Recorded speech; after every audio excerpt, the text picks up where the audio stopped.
Donc mon témoignage sera peut-être un petit peu différent des autres, puisque je travaillais en milieu laïque, on va dire, pendant plus de 40 ans comme éducatrice spécialisée. Donc j'ai commencé à travailler en 1972 dans un centre de psychothérapie à Carsix, à côté de Bernay, où c'était un très bel établissement, très intéressant, mais très lacanien, on va dire. Et là, on ne se posait pas tellement la question de Dieu. Ceci dit, on faisait quand même un très bon travail. Donc j'ai pris des petits exemples pour illustrer ce que nous faisions. Donc je voulais parler d'un petit garçon qui était à l'établissement, qui avait 3 ans, qui ne parlait pas, qui était violent. Et la seule chose qu'il savait faire quand il nous rencontrait, c'était clac, de nous mettre le doigt dans l'œil. Donc on a usé de beaucoup de temps, de beaucoup de patience, de beaucoup de jeux, voilà. Et arrivé à l'âge de 5 ans, il a commencé à réintégrer la petite école du village, à parler. Et on a fait un grand travail aussi auprès de ses parents. Donc l'équipe qui travaillait avec nous, éducateurs, donc c'était des gens de chez Françoise Dolto, Maud Manoni et compagnie. Voilà, c'était un établissement de cet ordre-là, voilà, à côté de Bernay. Donc à cette époque-là, je n'avais pas commencé de formation, donc j'ai fait ensuite une formation à Canteleu qui a duré 7 ans, parce que j'ai tout fait en cours d'emploi et j'ai dû commencer à zéro puisque je n'avais pas d'expérience dans la profession.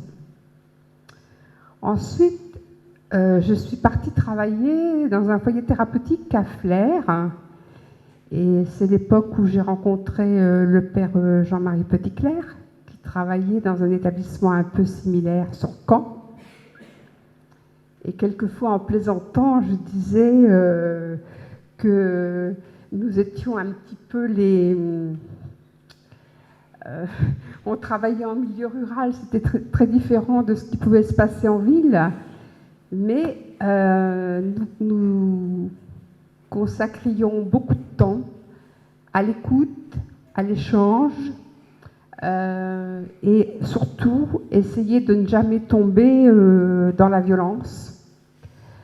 Même si parfois c'était de dire bon bah on prend du temps, on réfléchit, on en reparle demain, mais on ne rentre pas dans ce cycle-là.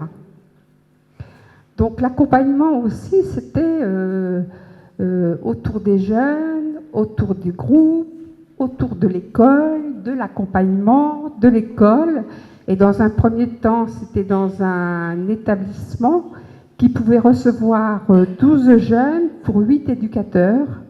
Et en fait, on n'a jamais dépassé 8 jeunes parce que 12, on ne pouvait pas, c'était trop.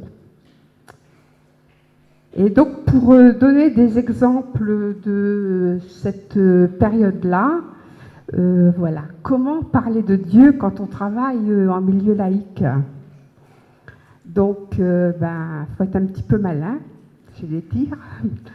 Donc, on avait des échanges le soir, donc des fois, on racontait des histoires, des choses, et donc on pouvait inventer des histoires où on pouvait reprendre des choses de la Bible, de Jonas, du Christ, sans vraiment nommer les choses parce qu'on ne pouvait pas vraiment.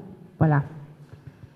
Mais entre-temps, à cette période-là aussi, on a travaillé beaucoup avec des familles musulmanes. Et en fait, je me suis rendu compte qu'il fallait d'abord se faire sa place dans la famille et être accepté par la mère, parce qu'en fait, tout passait par elle. Et ensuite, on avait accès à beaucoup de choses. Et on a beaucoup travaillé aussi avec les gens du voyage. Donc je voulais vous donner cet exemple-là, parce que c'est une dame qui vivait avec 2 fils, qui allait beaucoup sur le camp, il y avait beaucoup de violence, c'était très très compliqué, même pour nous, ce milieu-là.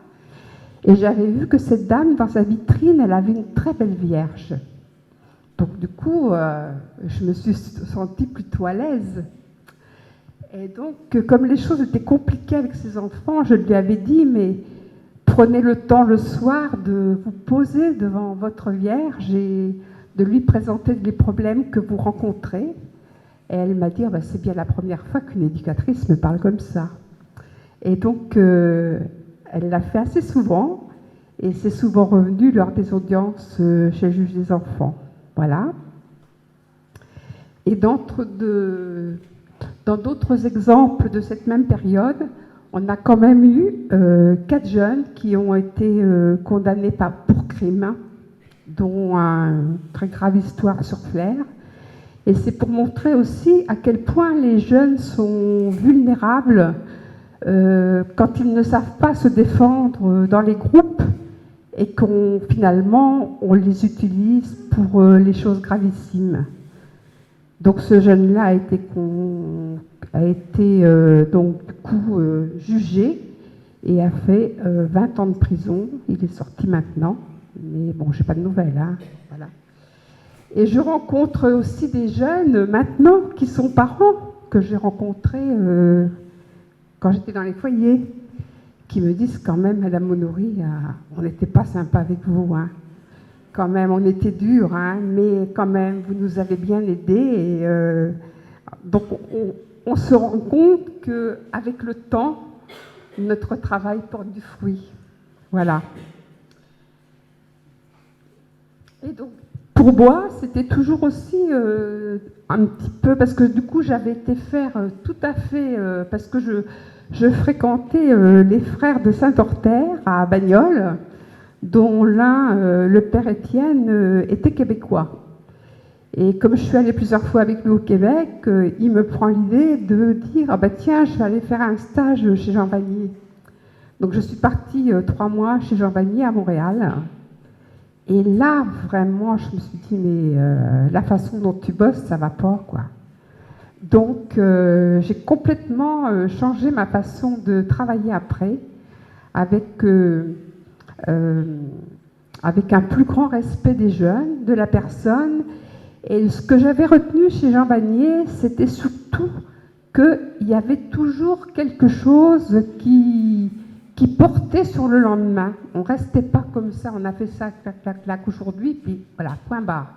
Il y avait toujours, par exemple, chez Jean Vanier, tous les jeunes travaillaient à l'extérieur, même s'ils étaient dans des petits ateliers où ils ne pouvaient pas travailler autrement. Mais tous les soirs, on préparait le repas du lendemain qu'ils emmenaient sur le lieu de travail. Donc du coup, je me disais, mais ça donne du sens à la vie de préparer quelque chose pour le lendemain. Et moi, j'ai vraiment gardé après cette façon de travailler, y compris dans les rencontres, les écrits, de dire, voilà, on fait une rencontre, on fait ça aujourd'hui, on se revoit dans 8 jours, on réfléchit à ce qu'on a dit aujourd'hui, mais qu'est-ce qu'on projette pour la rencontre prochaine? Voilà, ça fait partie, enfin moi c'est ce que j'ai retenu en tout cas de ces expériences-là. Ensuite, je vais essayer de ne pas être trop longue, hein, parce que j'essaie de donner un petit peu des... Et donc ensuite, j'ai travaillé en AMO judiciaire pour le juge des enfants. Alors là,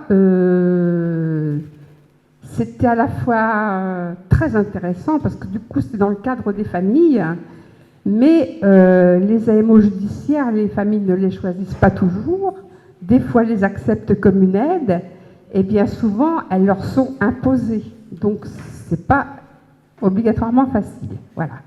Donc, c'est quand même des familles en difficulté, mais contrairement à ce qu'on pourrait penser, ce ne sont pas que des gens modestes, pauvres. On a eu des enfants de médecins, d'avocats, etc., etc., etc.